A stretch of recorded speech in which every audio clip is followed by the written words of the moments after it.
In this video we're going to consider what a database is and think about some examples of databases in our daily life. A database can be defined as the persistent storage of related information. But what does this mean? Let's break down this definition. So a database is persistent storage.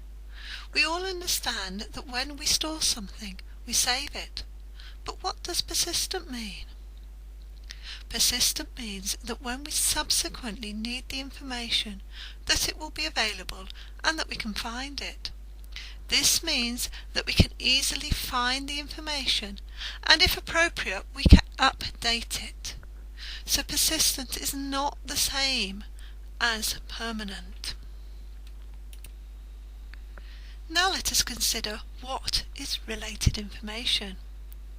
This means that there is a connection between the information that is saved.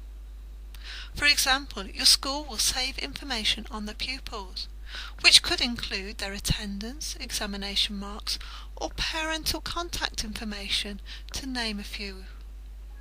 This information is related as it is all about a specific child, and it's a specific type of information.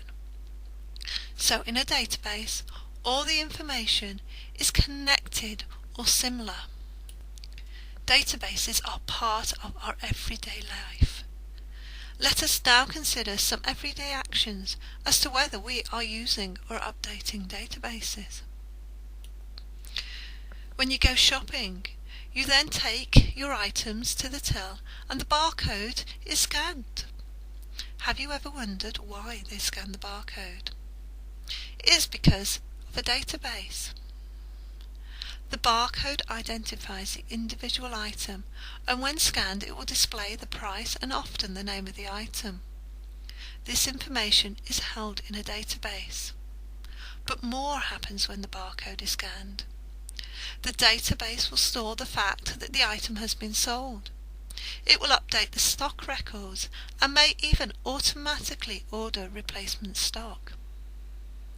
The shop managers will be able to look at the information stored to understand which items are selling well and which are not.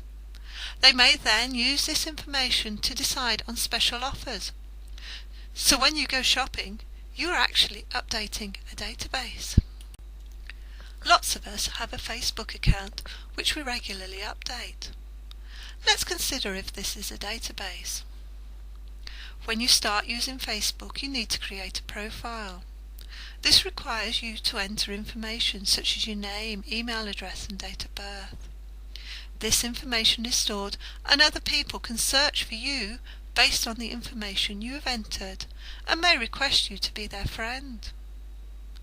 You can also post updates as to what you are doing, or like a book you've read, your favourite band, or a film that you've just watched.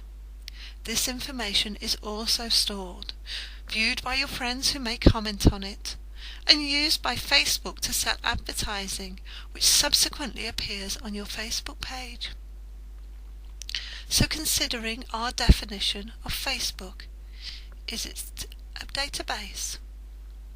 The information is persistently stored, and it's retrieved and all relates to you and your online presence.